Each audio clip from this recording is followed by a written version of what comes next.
안녕하십니까. 여러분들 만나서 반갑습니다. 사실은 이 냉매니아라고 하는 게 저한테 굉장히 생소합니다. 여기에 그 세종이라고 하는 부분들, 그러니까 아주 새 첨단을 걷는 이 자리에 500년 전 인물의 이야기가 잘 어울릴까 이런 사실은 부담감이 좀 있습니다. 그리고 아까 그 앞전에 키노트 정말 저도 좀 사용해야 되겠다 이런 생각이 드는데, 아까 말씀하셨던 그 욕먹는 빌 게이츠, 제 모습이 바로 그런 모습입니다. 500년 전에 세종을 이야기한다 이렇게 생각하시고 너그럽게 봐주시면 좋겠습니다. 자, 세종에 대한 관심들은 굉장히 높아졌습니다. 드라마의 영향이라고 볼 수 있는데요. 그래서 그 세종은 정말 어떤 사람이었는지, 정말 세종이 만들었던 훈민정음이라고 하는 부분들이 지금 없었으면 어땠을까 이런 생각도 하게 되는데, 그래서 세종에 대한 관심은 높아졌습니다. 그렇지만 여전히 저도 세종을 연구하는 사람으로서 좀 아쉬운 점이 있다면, 여전히 세종은 어떻게 이 많은 창조적인 성과를 이뤄냈을까 하는 부분에 대해서까지는 아직 그 논의가 진전되고 있지는 않습니다. 여러분들 중에서 세종을 모르는 분은 한 분도 없으시라고 생각이 되지만, 정말 세종이 그 놀라운 업적들은 어떻게 했을까? 신하들하고 어떻게 소통을 했고, 또 사기적인 성과를 내기 위해서 어떤 노력을 기울였는지, 저희가 주목하고 있는 부분이 바로 그 어떻게입니다. 무엇을은 여러분이 다 잘 아실 테고, 혹시 저보다 잘 아시는 분도 있겠지만, 어떻게라고 하는 부분들이 사실은 제일 중요한데도 불구하고 소홀히 했던 게 사실이거든요. 그래서 오늘은 그 세종의 어떻게 중에서 그 일부를 여러분들하고 한번 나눠보려고 합니다. 그 방법 중에 하나가 세종 그렇다면 어떻게 회의를 했을까라고 하는 거죠. 세종의 많은 업적들은 이 회의와 긴밀하게 연관되어 있습니다. 자, 하나씩 살펴보도록 하겠습니다. 저는 방금 소개받았던 대로 한국형 리더십 개발원의 이사로 있고요. 혹시 리더십 에세이를 받아보시는 분 있으신가요? 한 번도 없으신가요? 매주 우리나라 리더십 전문가들이 한 편씩 이제 글을 써서 그것을 이제 뉴스레터 형식으로 보내고 있습니다. 관심 있으신 분들은 저한테 말씀하시면 보내드리도록 하겠습니다. 굉장히 비쌉니다. 그러나 여러분한테는 안 받도록 하겠습니다. 자, 박수가 너무 작은데요?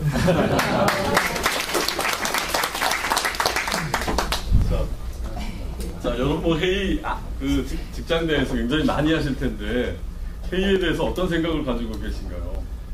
제가 알아본 바로는, 많은 사람들이 회의는 참 지루하다, 이렇게, 여기 있는 분들이 굉장히 많았습니다. 또, 피곤하다. 회의가 너무 많다. 회의 끝나면 또 회의. 이 피곤한 회의 언제 끝내나. 자, 정말 이런 회의 계속 해야 되는 게 맞는가. 이런, 필요를 느끼지 못하는 분도 많이 있었고요. 정말 이거는 회의를 위한 회의가 아니냐. 정말 회의를 통해서 뭔가 결과를 내고 생산성으로 이어질 수 있어야 되는데 사실 그렇지 못하는 게 사실이다. 그런데 더 괴로운 일은 바로 이런 경우들입니다. 결론이 없이 끝나는 회의. 아마 웃으시는 분들은 이미 그 경험이 어쩌면 진저리 나게 많이 겪었을 거라고 생각하는데 맞습니다. 회의하는 걸 저는 회의한다. 뭐 이런 분도 저는 봤는데, 그래서 어떤 분은, 자, 회의를 없애자. 또 어떤 기업에서도 회의 무용론을 이야기하는 경우도 있습니다. 자, 최근 기업들은 그렇지만 이런 회의를 안 할 수는 없죠. 그 조직 구성원들의 에너지들을 결집해가지고 이것을 생산성으로 연결해야 되는, 이러한 글로벌한 환경에서 회의는 안 할 수는 없고, 그래서 이제 보육직책으로 나온 여러 가지 이제 회의 기법 중에 하나가 캔 미팅입니다. 그러니까 굳이 회의를 사무실에서 해야 되느냐, 밖으로 나가자, 캔맥주 마시면서 하자. 이게 이제 SK에서 하는 것이고요. 특히 2949 미팅, 짧은 회의는 29분에 끝내자. 또 길어도 1시간이 아니라 49분에 끝내자. 뭐 이런 955 비슷한 형태의 회의도 나오고 있습니다. 태평양에서는 재밌습니다. 호프앤호프라고 해서 그 건물의 옥상에 가면은 이런 카페가 만들어져 있습니다. 그래서 그 호프를 마시면서 직원들 또 자신의 팀원들과 이제 회의를 하는 경우도 있습니다. 에버랜드 같은 경우에는 회의실을 아예 토론방이라는 이름까지 바꿔서 뭔가 어떤 회의 문화를 좀 바꿔보겠다라고 하는 의사를 가지고 있습니다. 또 어떤 기업은 아예 앉아서 하지 말고 간단하게 끝내야 되니까 서서 하자. 그래서 더 창의적인 아이디어를 얻자. 뭐 이런 지금까지와는 다른 어떤 회의들을 해보자라고 하는 시도들은 있습니다. 그런데 이것이 다 성공하고 있을까요? 어떠신가요? 고개를 절레절레 흔들고 계십니다. 자, 왜 안 될까요, 근데? 자, 먼저 보니까 회의 준비를 하는, 준비가 잘 안 돼 있고요. 또 회의를 진행하는 스킬들이 굉장히 미흡합니다. 그 다음에 더 중요한 것은 무엇을 가지고 회의할 것인가에 대한 부분들, 이른바 어젠다 부분들이 잘 잡혀있지 않는 것이 가장 큰 문제라고 이야기하고 있습니다. 대부분의 기업 CEO들은 회사에 와서 하는 40%의 일이 회의하는 일이라고 하는데, 그럼에도 불구하고 여전히 무엇을 가지고 회의를 할 것인가에 대한 고민들은 여전합니다. 그래서 제가 한번 정리를 한번 쭉 해봤더니 바로 이러한 5가지 정도가 지금 기업의 어떤 회의 문화를 볼 수 있는 것 같습니다.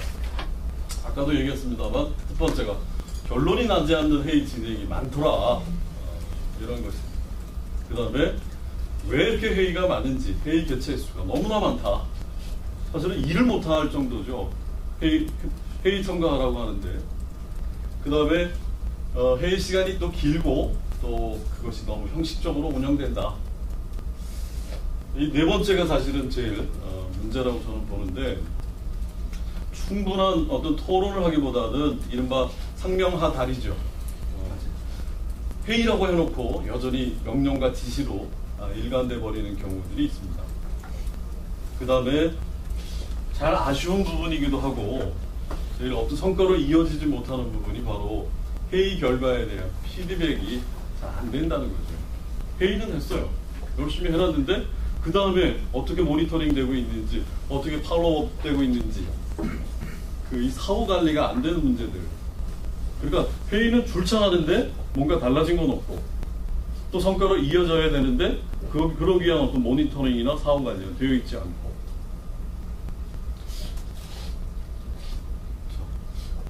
이런 부분들, 그러면 500년 전에는 어떻게 했을까요? 자, 500년 전의 이야기를 한다는 것이 조금은 최첨단을 걷고 있는 여러분들에게 좀 생뚱맞은 일이 될 수도 있겠습니다만, 지금까지 이제 스테디셀러 중에 하나가 오래된 미래라는 책이 하나 있죠. 호지 여사가 티벳에서 한 17년인가요? 보내면서 이제 우리가 돌아가야 될, 또 우리가 지향해야 될 미래의 모습이 이미 여기에 있다. 오래전에 있었다. 이런 책인데, 500년의 세종에게서 바로 미래는 아니더라도 지혜를 한번 봤으면 좋겠다, 그런 생각을 가져봅니다. 자, 리더십 하면 떠오르는 사람을 한번, 제가 리더십 에세이 편집장이니까 한번 여러 설문조사를 한번 해봤습니다. 그랬더니 우리나라 사람들은 처음에 박정희 대통령, 두 번째 세종, 그 다음에 세 번째 이순신 장군을 꼽았습니다. 박정희 대통령은 30대, 40대, 50대에서 10명 중 3명, 한 30% 정도 차지를 했고요. 그 다음이 세종, 그 다음에 이순신이었는데, 네 번째는 뭘까요? 두 번째는 김구 선생이었고요. 다섯 번째가 굉장히 이채롭습니다. 누굴까요? 요즘 사람입니다. 히딩크. 히동크죠, 우리나라 사람이니까 이제 이름으로 한다면. 다섯 번째는 안철수 교수였어요. 최근에 어떤 트렌드를 좀 반영하는 것 같은데, 자, 아무튼 그분 얘기는 좀 나중에 하도록 하고요. 이 세 사람의 공통점이 있습니다. 뭘까요? 어떤 사람은 이렇게 이야기해요. 남자다.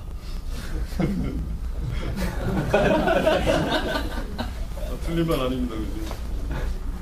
이 세 사람의 공통점은 소통을 잘했다는 겁니다. 다시 말해서 회의를 잘했다는 것인데, 먼저 가까이 이순신 같은 경우에는 민주당이라고 하는 곳에서 부하들하고 전략회의를 거의 밤새도록 합니다. 남자들이 뭐 가지고 수다 떨겠습니까? 특히 전쟁을 겪고 있는 이런 상황에서 그 운주당이라고 하는 곳에서 많은 회의가 합니다. 자, 세종대왕은 말할 것도 없습니다. 신하들이 이렇게 얘기합니다. 낙오 토론 군주다라고 얘기하는데 즐길 낙자. 자, 토론을 즐긴 군주다라고 얘기할 정도로 굉장히 신하들과의 소통을 굉장히 잘했던 경우입니다. 박정희 대통령이 좀 의외라고요. 경제개발 5개년 계획할 때 경제 관료들하고 어떻게 하면 나라를 부강하게 만들 것인가, 또 경제개발 5개년 계획을 성공리에 시작할 수 있을 것인가에 관련해서 그 경제 관료들하고 그 아주 끊이지 않는 토론을 벌인 것으로 유명합니다. 자, 그러면 세종대왕의 회의 어떻게 시작을 하는지 한번 간단한 동영상을 한번 좀 보시도록 하겠습니다.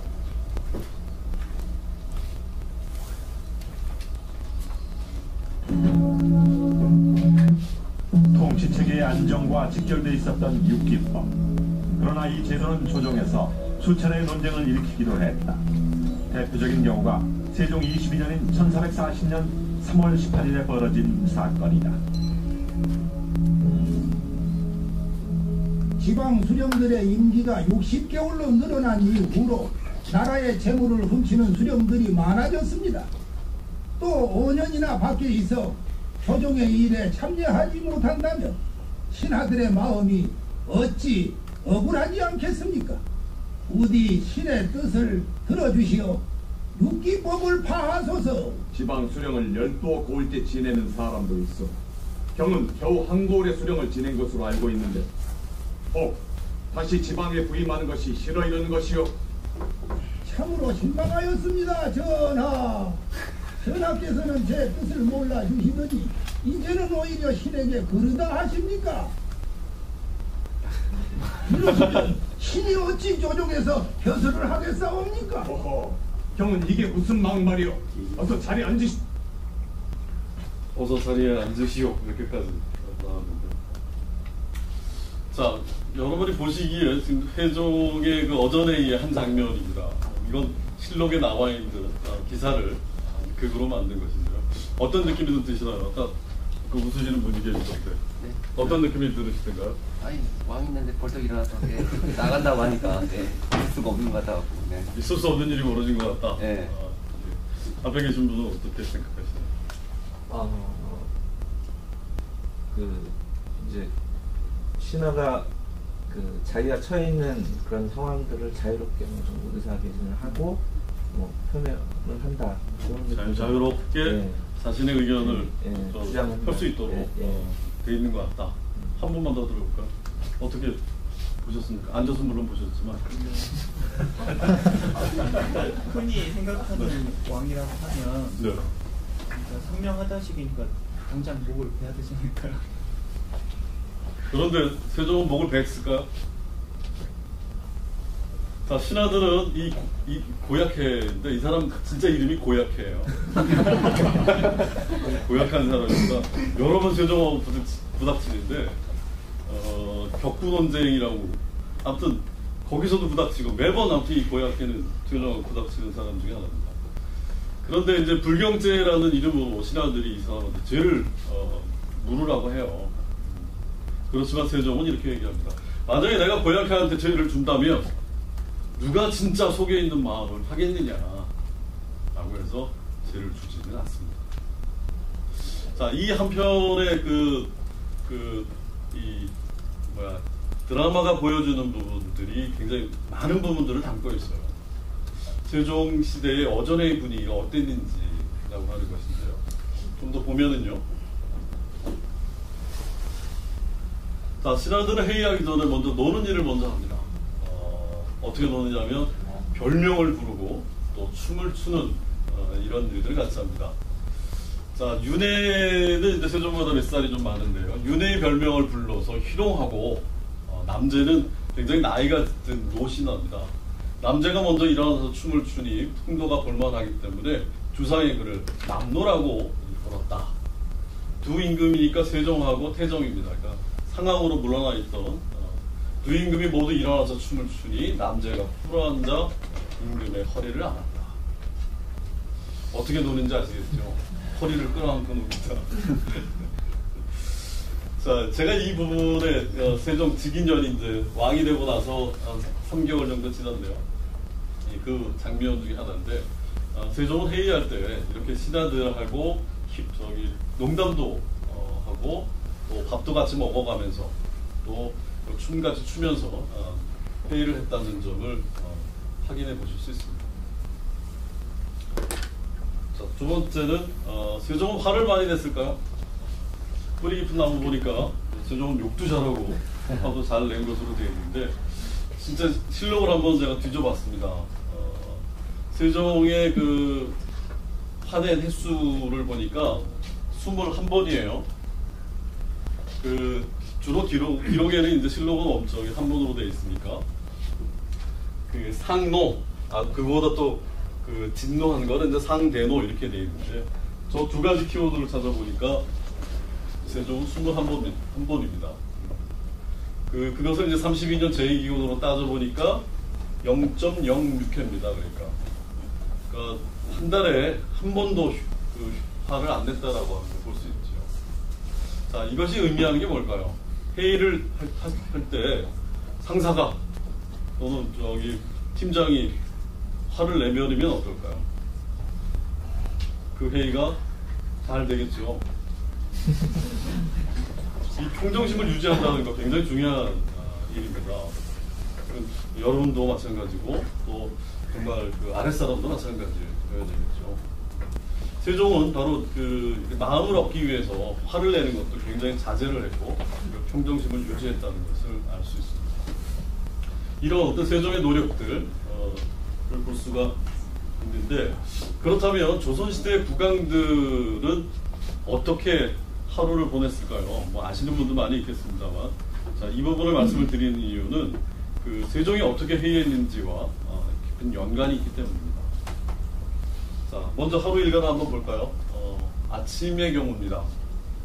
자, 해 뜨기 전에 먼저 기상해가 주는데 주로 5시 또는 4시나 5시쯤 일어납니다. 그래서 그 부왕이나 어머니에게 또 왕실 어른들에게 문안 인사를 하면서 시작을 하죠. 자, 문안 인사가 끝나면 해 뜰 쯤이 되는데, 아침을 먹기 전에 경연이라는 것을 합니다. 경연. 이것을 조강이라고 하는데요.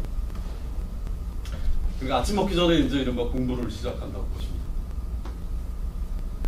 자, 그리고 경연이 끝나면 이제 아침을 먹게 되고, 그 다음부터 이제 공식적인 이른바 조참과 상참을 먼저 하게 되고요.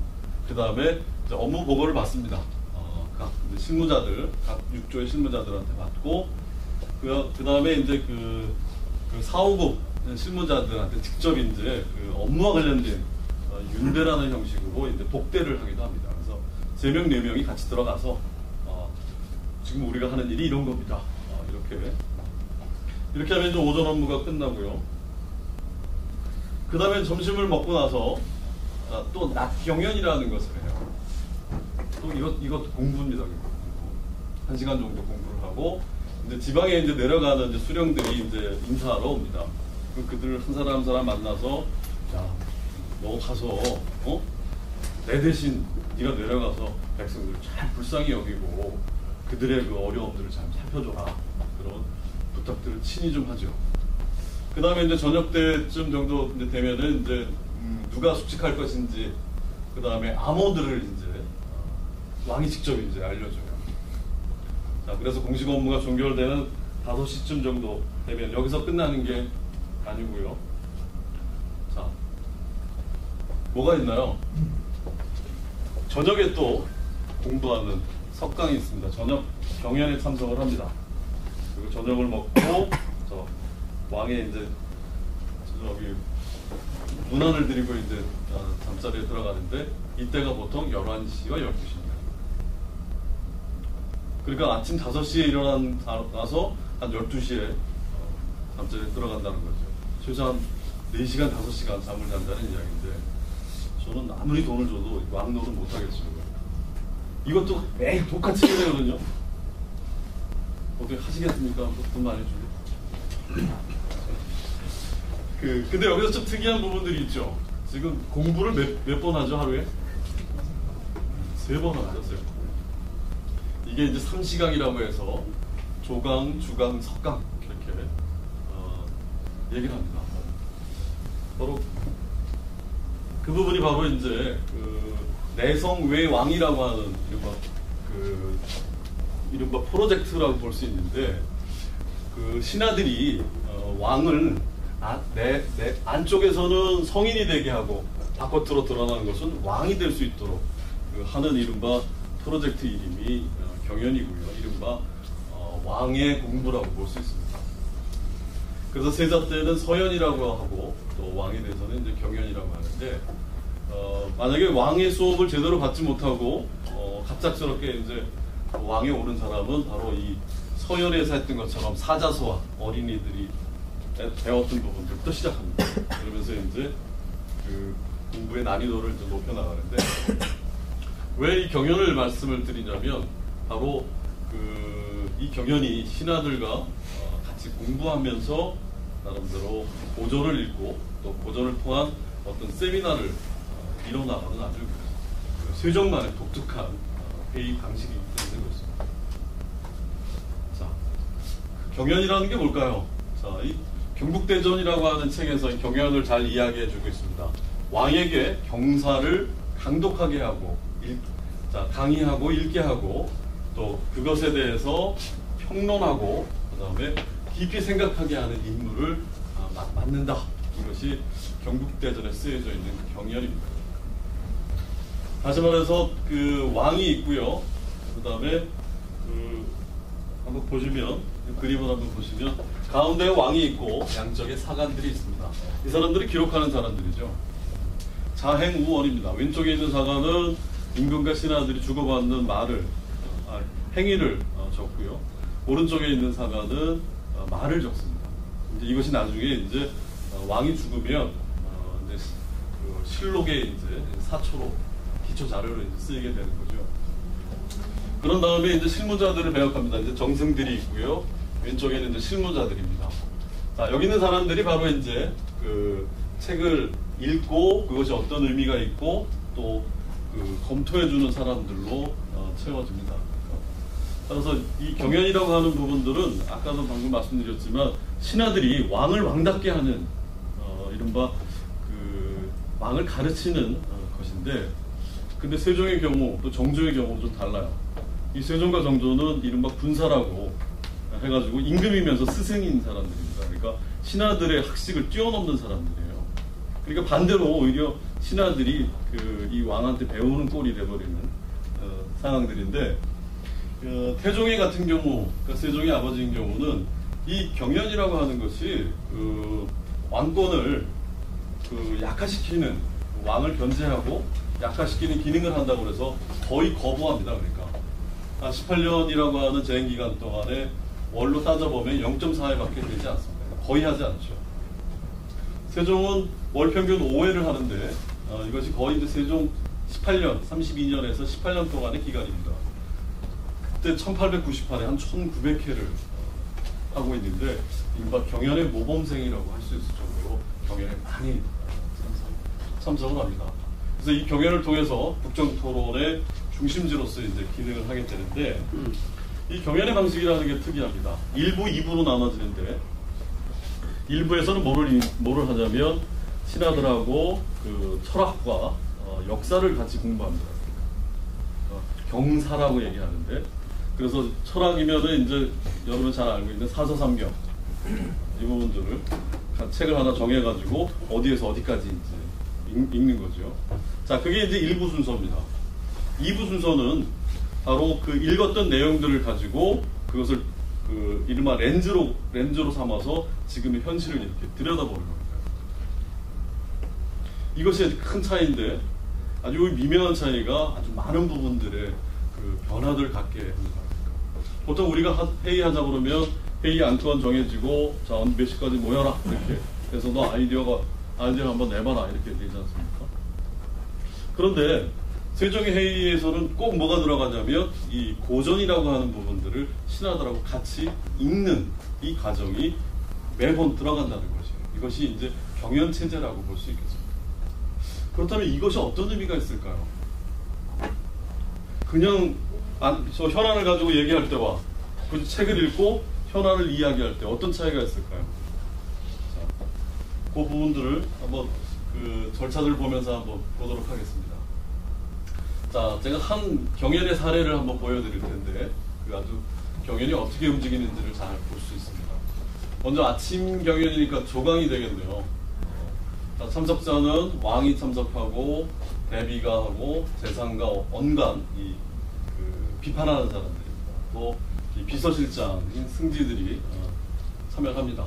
먼저 왕이 이제 뭐 사정전이라고 하는데 경복궁에 가면 근정전 뒤에 사정전이라고 있습니다. 자, 입장을 하게 되면 자, 언간이 이제 자, 정해진 책이 이제 책의 텍스트를 이제 먼저 읽습니다. 이걸 받들어 읽는다고 해서 이제 시독인데 그러면 그것에 대해서 왕이 한 번 더 읽고 그것에 대해서 이제 풀이를 합니다. 그러면 그 내용에 대해서 이 언간들이 자, 이 내용에서 이러이러한 부분들은 검토가 필요합니다. 또 검토해야 되는 주제입니다. 이렇게 밝혀주죠. 자, 여기까지가 이제 그 회의의 일부 순서입니다. 그러니까. 자, 2부 순서들은 바로 이제 아까 했던 조정 관료들, 정승들과 실무 이제 책임자들이 그 정사에 대해서, 나란 일에 대해서 자, 이것은 이렇습니다. 또 이것은 이렇게 해야겠습니다. 라고 하는 제안들을 하게 되는 거죠. 자, 그것에 대해서 왕 또는 대비가 대답을 하게 되고 이 과정 속에서 이제 창의적인 아이디어가 나오게 되는 것이죠. 그 부분 한번 좀 따라가 보도록 한번 해보겠습니다.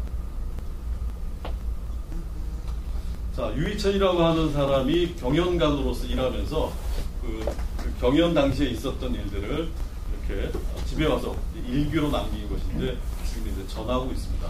유희천이 이제 미암, 소를 따서 이제 미암일기라고 하는데 한번 분위기를 한번 여러분이 느껴보시면 좋겠습니다. 자, 12월 초 5일 조강이 있어서 미명에 관대를 하고 국문이 열리기를 기다리는데 명경연사가 들어왔다. 나는 정경 조정기와 함께 경연청에 들어갔다. 명경연사는 신임 우상 민기공이었다.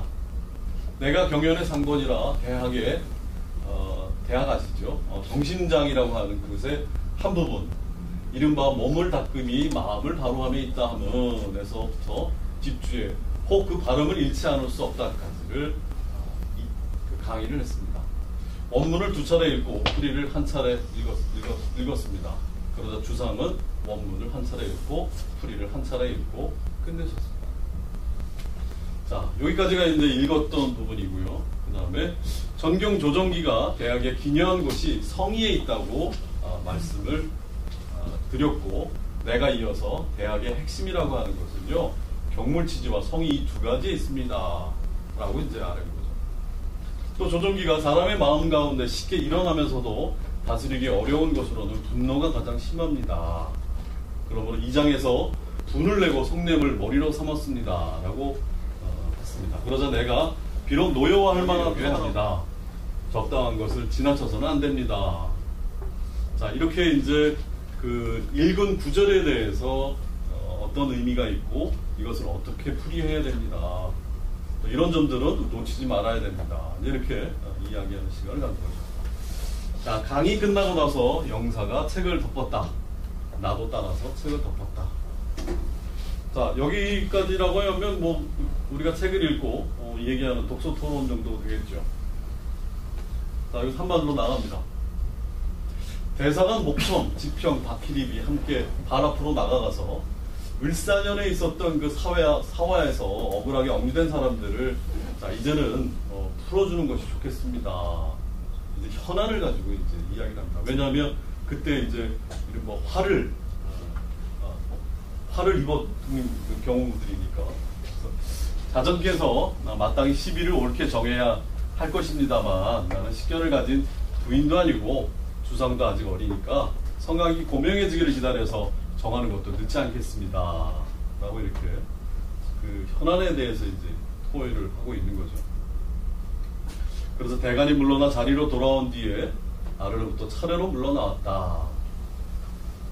자, 이게 이제 이른바 경연의 한 대목입니다. 이거 세종의 경우는 아닙니다. 이 중종의 경우인데, 바로 이 기록들이 이제 바로 경연을 생생하게 보여줄 수 있는 부분이라서 말씀을 드렸습니다. 자, 정리를 하자면 이럴 것 같습니다. 그러니까 고전이라고 하는 부분들을 토대로 해서 지금의 현안을 바라보는데 그냥 지금의 문제점이 뭐냐라고 물어봤을 때와는 큰 차이가 드러난다는 것인데 왜 그러냐면 고전이라고 하는 것은 거기에 이제 왕과 신하들이 빠진다라고 하는 것은 이른바 다른 차원의 세계로 들어간다는 것을 의미해요. 그런 차원 속에 깊이 빠졌다가 다시 현실의 문제를 봤을 때 이 문제는 단순한 현실의 한복판에 있는 것이 아니라 거기서 벗어났다가 그 현실을 보니까 훨씬 더 선명하게 또 안 보이는 부분까지 볼 수 있는 눈을 갖게 된다는 것이죠. 우리는 이것을 통찰이라고 얘기를 하는데 바로 경연에서 가장 중요하게 여겼던 부분 또 노렸다라고 해야 되는 부분이 바로 이 점이라고 볼 수 있습니다. 이것이 단순한 독서 토론 경영, 독서 경영이랑 다른 점이라고 볼 수 있겠습니다. 자, 그렇다면 제가 유이칠의 미야밀기를 통해서 보여드렸는데 한번 직접 한번 영상을 통해서 한번 좀 보실까요?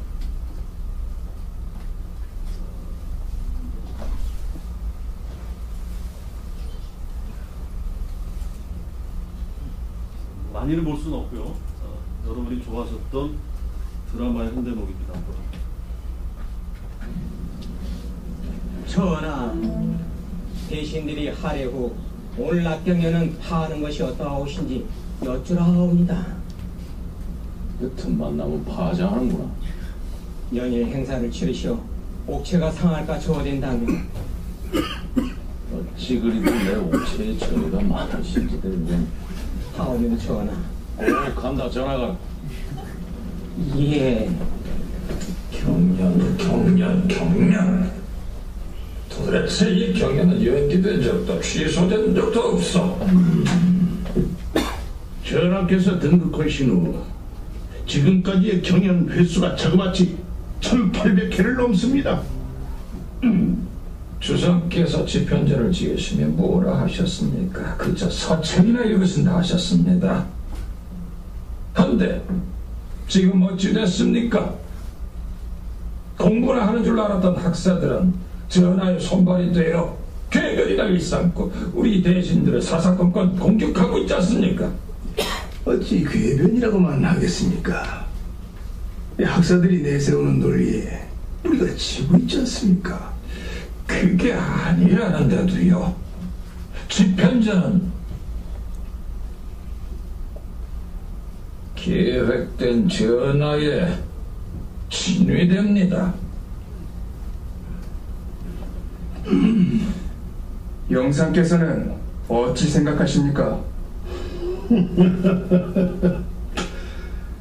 글쎄요. 지금 내가 확실하게 답할 수 있는 것은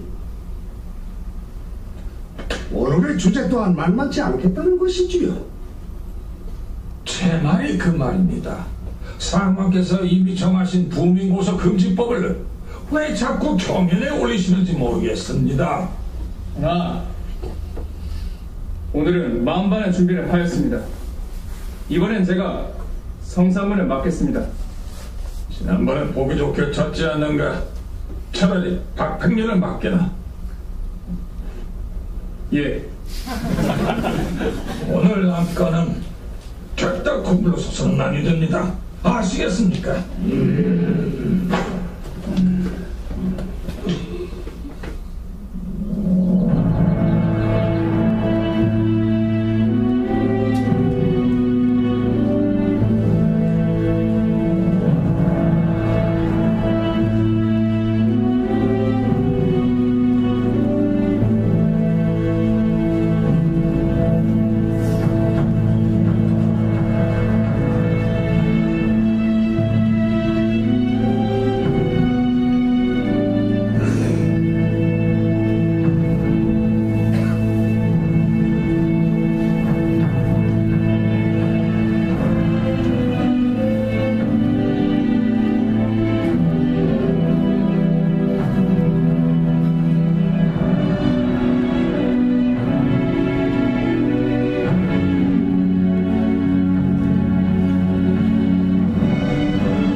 내금장 영감, 김종수 장군에게서 연통이 왔느냐? 예, 북방에서 사람이 왔습니다. 서찰을 보내셨습니다. 그러냐? 안으로 들자.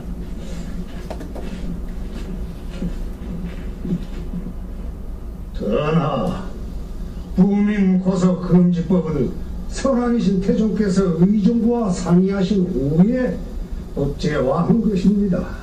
또한 전하께서도 즉위 1년에 이미 수령하신 사안이옵니다. 하운데 어찌하여 다시 논하느냐? 이 경들은 과인의 움직임은 너무 염두에 두지 마시오. 이 어이의 말이 과인이 고기는 과하게 먹고 운동은 게을리하여 과인의 옥차가 손상될까 하도 저길래 내 이렇게라도 한번 움직이려는 것이오. 어찌하여 다시 논하느냐? 그 당시 부비와 백성들이 자기 주인과 수령을 발부하면 안 된다고 한 근거가 무엇이었소? 당 태종이 이르기를 상전이 반역한 것을 발부한 종은 다치도 말고 배라하였사옵니다. 잠깐. 그 당태종이 배라한 자들이 정확히 상전을 발부한 자들이요? 혹시 상전의 반역을 고한 자들 아니? 반역을 고한 자들이 맞사옵니다, 전하. 그렇다면 반역을 빼고 일반화시킨 근거는 무엇이었소? 그것은 전조인 고려의 불술이 그라요. 고려는 망한 나라지 않소? 지금은 성리학의 시대요. 주자께서 효종께 아뢰기를 아랫사람이 윗 어른에게 대항하거나 낮은 지위에 있는 사람이 높은 자리에 있는 사람을 능멸한다면 비록 옳다 하여도 그 옳은 바를 인정치 말라 하였사옵니다.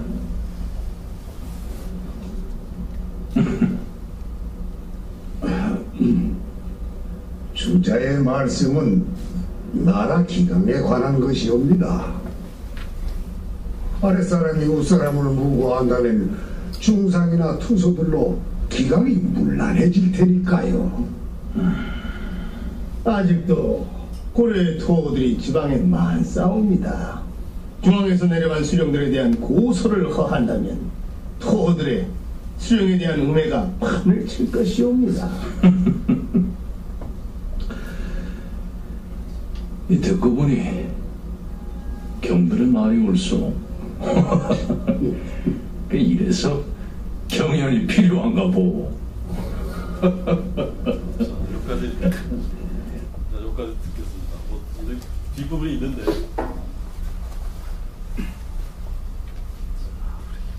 재밌게 보셨습니까? 네. 그렇다면 경연의 내용들은 좀 무엇인지를 잠깐 한번 살펴보고 직접 이제 이 경연을 바탕으로 해서 제주 공무원을 한 2주 됐나요? 제주 공무원들 대상으로 한번 실험을 한번 해봤습니다. 실험이라고 할 수도 있고 한번 같이 한번 진행을 해봤는데 그 결과도 같이 한번 보도록 하겠습니다. 이 경연을 통해서 세종이 이야기하려고 했던 부분들은 이른바 세종의 취임사에도 볼 수 있듯이 어짐을 베풀어서 정치를 세우겠다, 뭐 이런 세종의 이른바 정치 철학을 보여주는 대목입니다. 그래서 억울한 사람이 없도록 또 억울함을 호소할 수 있는 그들의 어떤 고통들을 해소시켜주는 것이 이제 세종의 큰 것으로 좀 봤고요. 두 번째는 이 경연이라고 하는 것을 통해서 세종 스스로 공부를 합니다. 근데 그냥 공부가 아니라 마음으로 하는 공부죠. 경서를 글귀로만 풀이하는 것은 학문에 도움이 안 된다. 그러니까 많이 아는 것, 또 그것을 내가 읽었다는 것이 중요한 것이 아니라 반드시 마음의 공부가 있어야 그게 진짜 공부가 된다. 이것이 바로 지혜가 되는 길이라고 하는 거죠.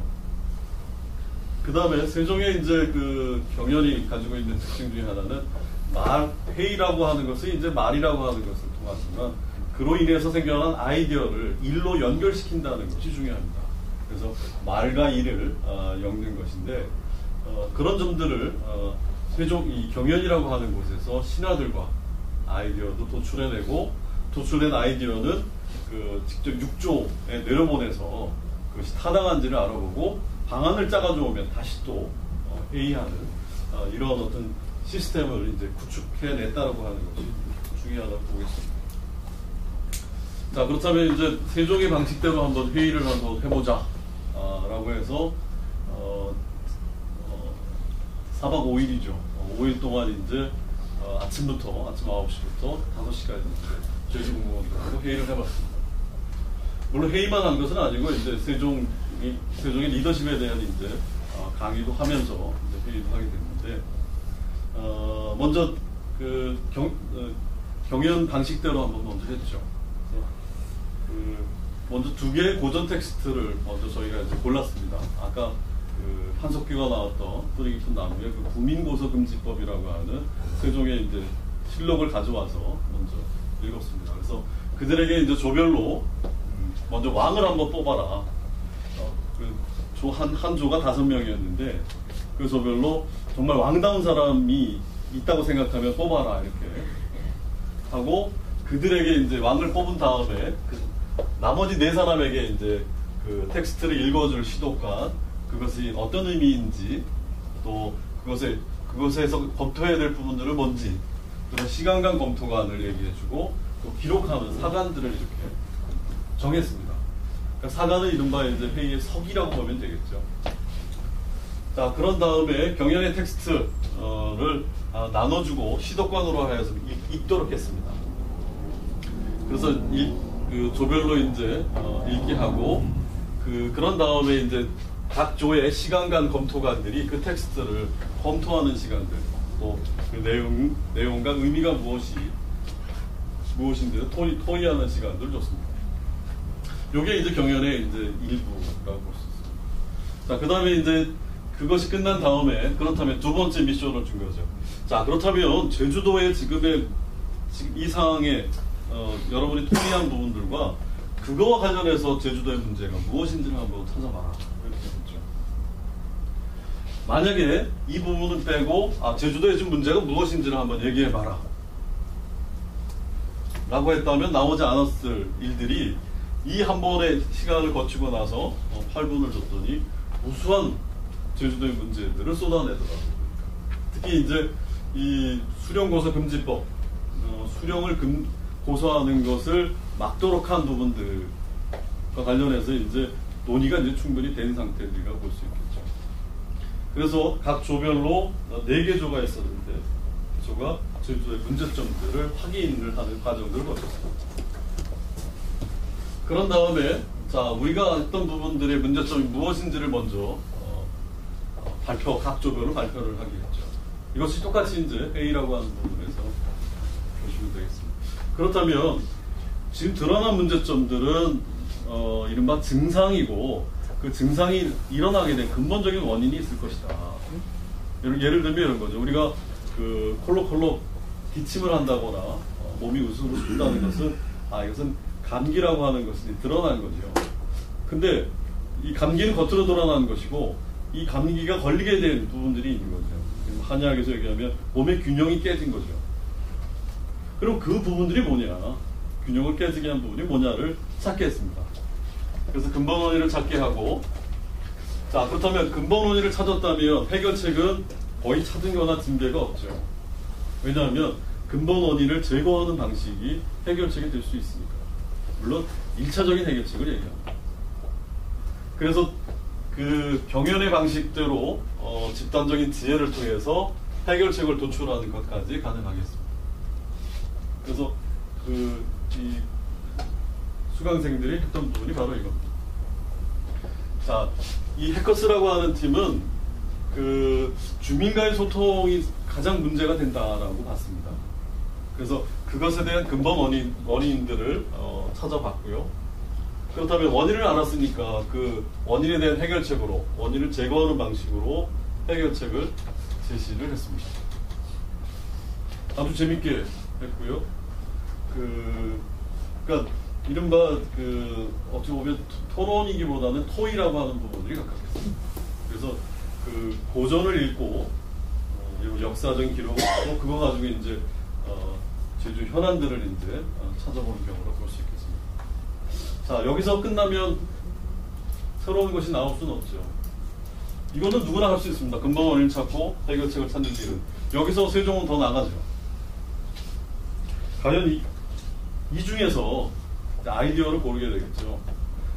여기서 끝나버리면 그냥 아이디어 선에서 끝나는 것이고, 이 아이디어를 정말 일로 연결시킬 수 있는 부분들이 그 다음에 세종이 취했던 방식입니다. 그래서 그렇다면 여러분이 정한 그 해결안 중에서 당장 필요성이 있고 효과를 볼 수 있는 부분들, 이른바 최종 해결안을 그러면 고르십시오라고 얘기를 했습니다. 그러고 나서 최종 해결책을 고르는 기준들을 제시해줬죠. 그래서 페이오프 매트릭스라고 하는 방식, 세종으로 얘기하면 상중하라고 볼 수 있겠습니다. 그러니까 어떤 회의 중에 나왔던 아이디어를 세종은 상책, 그 다음에 중책, 하책, 그 다음에 네 번째는 그 세 가지 아이디어 중에서 절충하는 것이었거든요. 그 방식이 바로 페이오프 매트릭스 같습니다. 자, 이쪽 부분은 수익이라고 하는 부분들이 갈수록 높아지는 것이고, 이 부분은 투입되는 자원이라고 볼 수 있습니다. 그러니까 가능하면 투입되는 자원은 적으면서 성과가 제일 좋은 부분들이 이 부분일 테고요. 자, 제일 나쁜 부분이 이런 거죠. 투입되는 자원은 많은데 수익이나 성과는 적은 경우들인데, 자, 이 기준에 따라서 여러분이 정한 해결책 중에서 저 방식에 맞게 가장 효과도 있으면서 또 현실성 있는 해결책을 정해라, 이렇게 얘기했죠. 자, 또 하나의 매트릭스를 줬는데 의사결정 매트릭스였습니다. 여러분이 해결안을 5개, 4가지 뭐 이렇게 정하셨는데, 그 중에서 그것이 얼마나 중요한 일인가, 그 다음에 그것이 지금 당장 해야 될 정도의 시의성이 있는가, 또 그 일을 함으로 인해서 효과가 담보가 되는가, 그 다음에 투입되는 자원들을 각각 25%, 그래서 총 100%로 해서 이 기준대로 한번 정해봐라 라고 했죠. 그러니까 다시 말해서 말로 끝나는 것이 아니라 말로 된 아이디어들을 실제적인 이제 일로 꾸미는 과정이었다고 볼 수 있습니다. 그래서 해결안 중에서 이제 근본 원인을 해결할 수 있는 최종 해결안을 2가지를 선정하라고 했습니다. 그래서 아주 갑론을박하고 아주 활발한 토론이 벌어졌죠.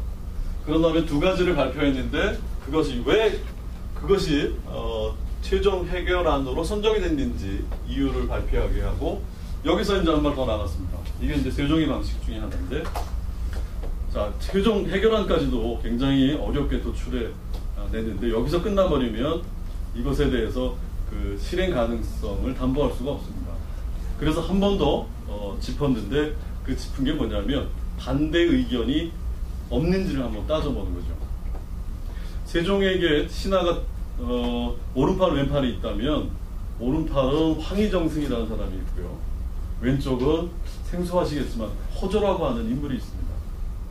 이 허조라고 하는 인물이 가장 잘하는 말은 뭐냐면 아니되옵니다. 아니되옵니다. 어전회에서 결정된 일이라고 하더라도 밤에 가만히 생각해보니까, 누워서 가만히 생각해보니까 안 되겠다, 이거는. 그러면 아침에 대궐문이 열리자마자 들어와가지고 눈물 흘리면서 아니되옵나를 외치는 사람이 허조입니다. 이 허조의 방식을 그대로 가져왔습니다.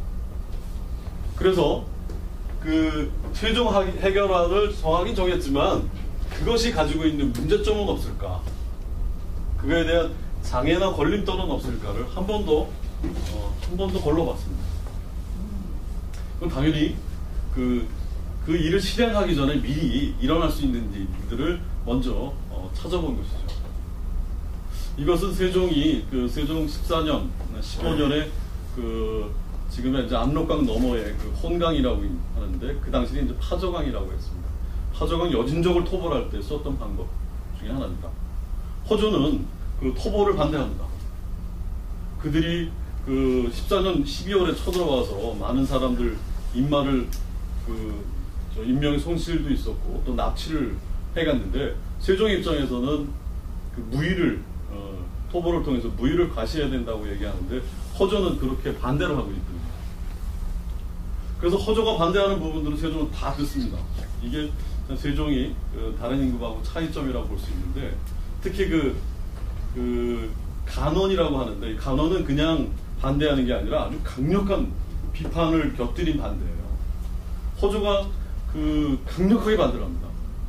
그러니까 그 부분에 대해서 세종은 이야기를 다 듣습니다. 그러면서 그 문제를 해소할 수 있는 방안들을 찾고 있는데 그 방법대로 이제 최종 해결안이지만 일어날 수 있는 문제점가 뭔지를 한번 찾아보라고 토의를 시켰습니다.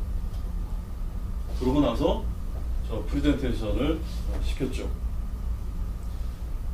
이게 이제 그 한 조가 다 나옵니다. 그래서 저거 나오고 자기들이 그 걸림돌까지 다 그 해소해서 나온 이제 안들을 발표하는 시간입니다. 여기서 끝났을까요? 나머지 세 조가 있습니다. 이들한테 발표 시간은 3분을 줬고요. 나머지 세 팀에게는 각각 3분씩을 줬습니다. 3분씩 놀라고 준 게 아니라 이들의 정책을 들어보고 문제가 될 수 있는 부분들, 또 이들이 잡아내지 못한 부분을 문제 제기해라. 이렇게 된 거죠. 그래서 이들은 발표를 하고 그 다음에 나머지 세 팀이 각각 3분씩 이들의 문제들을 이들이 발표한 내용들을 바탕으로 해서 이제 문제점을 제기를 했습니다. 그러니까 이들도 이제 생각지 못했던 문제들이 나온 거죠. 자, 그래서 이제 이 나온 문제들을 가지고 그냥 없었던 일을 해버릴 수는 없죠. 그래서 그 다음날 여러분이 지적받았던 이 내용들을 가지고 다시 보완해서 최종 프레젠테이션을 해달라. 자, 이렇게 당부를 했죠. 자, 그런 다음에 액션 플랜을 이제 그럼 한번 짜봐라. 그렇다면 어떻게 실행할 것이냐. 그러면서 두 가지를 제시를 했습니다. 자, 내가 5억이라고 하는 부분들을 여러분한테 드리겠다. 그러면 그 예산 한도 내에서 여러분이 최종 해결할 수 있는 해결책으로 제시한 부분을 해라. 그래서 주로 어떤 액티비티를 할 거냐, 그 다음에 언제까지 할 것이냐, 또 필요 자원이 무엇이고 누가 그 일을 맡아서 할 것이냐, 또 그로 인해서 얻는 효과들은 무엇이냐가 꼭 들어갈 수 있게 액션 플랜을 짜달라고 부탁을 드렸고요. 그리고 나서 이 부분을 강조를 했습니다. 자, 이 부분은 이제 세종의 이런 의사결정 방식에서 빼놓을 수 없는 부분 중에 하나인데요. 가령 이 계획이 지금에까지 제기된 문제들, 근본 원인들을 다 해결할 수 있는 일이냐라는 걸 스스로에게 좀 물어봐달라라는 것이고, 그것이 정말 구체적이고 실행 가능한 계획이냐라는 것이죠. 왜 저런 이른바 스스로 되돌아볼 수 있는 의견을 줬냐면, 세종이 가장 중요시 여겼던 부분들이 바로 이 점이기 때문에 그렇습니다. 만약에 어떤 정책을 펼 수도 있어요. 그렇지만 그 정책이 우리가 얘기하는 사회적 약자들한테 미칠 수 있는 영향이 어떤 것인지를 파악해보라는 것입니다. 그러니까 너희들의 수준에서만 이 정책을 보지 말고 이 정책으로 인해서 정말 고통받는 사람들이 있을 수 있다면 그것은 좋은 정책이 아니다라고 보고, 그런 부분들까지 헤아리는 정책을 펴라고 하는 것이 이들한테 주문이었고, 세종이 제일 우선순위로 정책의 결정의 우선순위가 바로 사회적 약자에게 미칠 영향력이었습니다. 그걸 고려해달라 이제 이런 주문이었죠. 그 다음에 실행 책임자는 정해졌는가, 그 다음에 실행의 결과와 과정이 모니터링되고 평가가 들어있는가, 이른바 우리 회의에서 제일 안 되는 부분이라고 하는 부분이 있는데, 이 부분이 세종이 계속 치보를 받거나 또 보고를 들으면서 파저강 토벌 같은 경우에는 계속해서 경과를 그 경과나 진행 사항들이 보고되고 거기에 맞춰서 명령이나 내려가는 과정들을 참고했습니다. 그 다음에 이제 실행에 필요한 지원들, 또 실행에 장애가 되는 요인들이 있다면 그거에 대한 그 해결 지원책도 이 사업계획 안에 들어가 있느냐. 자, 이렇게 이제 각 조들이 짜는 어떤 계획 아래 이런 부분을 집어넣으라고 얘기를 했죠. 그 다음에 앞서 그 다른 조들이 조들 문제 제기한 부분들을 담아내라고 했습니다. 자, 열심히 토의를 굉장히 진지하죠. 자, 그래서 한 조의 사업계획서가 나왔습니다. 자, 그래서 주민과의 소통을 위한 전담기구를 설치하기 위해서 두 개의 팀을 운영을 하겠다. 그래서 그쪽에서 하는 활동들은 자, 이런 것이다. 사업기간은 6개월로 잡았고 그 예산안 안에서 자, 인건비 부분, 또 소통회장 운영, 또 교육하는 부분들, 또 그로 인한 기대 효과들을 짰네. 세종처럼 한번 회의를 해본 결과들인데 사람들 반응이 어떻을까요? 처음에는 좀 힘들어하더라고요. 보니까 시간을 정해주고 그때까지 이제 근본 원인을 찾아라 이런 부분들인데 저희가 강조하려고 했던 부분들은 바로 세종이 했던 실록에서 보여줬던 세종의 의사결정 방식, 그 다음에 그 프로젝트의 어떤 그 모니터링, 그 다음에 가장 무엇을 우선시해야 되느냐 이런 부분들을 염두에 두고 짜라고 하는 것이었는데 이들의 하고 나서의 반응은 첫 번째가 이런 것이었어요. 처음에는 이 어떤 모양이 될지는 몰랐다. 그런데 하나하나 과정을 밟아가면서 자기 눈앞에 이렇게 가시적인 결과가 나온 거에 대해서 우리 스스로도 놀랐다. 이런 지적이었고, 그 다음에 가장 이제 역점을 뒀던 부분들, 또 그들에게 이제 바랬던 부분들이 바로 이것이었는데요. 경연이라고 하는 과정들, 그냥 무조건 회의하라고 한 게 아니라 이 고전이라고 하는 것을 충분하게 이야기하는 과정 속에서 또 그걸 바탕으로 해서 아이디어들을 어떻게 살릴 수 있는지 방안들을 스스로 찾고 발견하게 만들었다는 점입니다. 바로 이들의 소감이 바로 대표적인 그런 것이었습니다. 자, 마치도록 하겠습니다. 저는 이제 세종의 그 창의적 회의를 경연이라고 하는 부분들로 얘기했는데 그것은 세종의 회의의 한 부분에 불과합니다. 그 연세대학교 어느 한 대학원생이 그 세종의 경연의 수업을 듣고 나서 이런 이야기를 했습니다. 읽고 마무리를 짓도록 하겠습니다. 자, 우리 역사 속에는 경연이라는 통합적 의사결정 전통이 있었습니다. 경연은 오늘날의 국무회의, 국가안전보장회의 등 최고의 의사결정 기구와 입법부, 행정부, 사법부로 나뉜 국가 권력이 모두 통합된 상태였는데요. 여기에 학술 세미나의 성격까지 보태져서 전문가적인 어떤 통합 의사 결정 시스템을 큰 결과를 보게 됐습니다.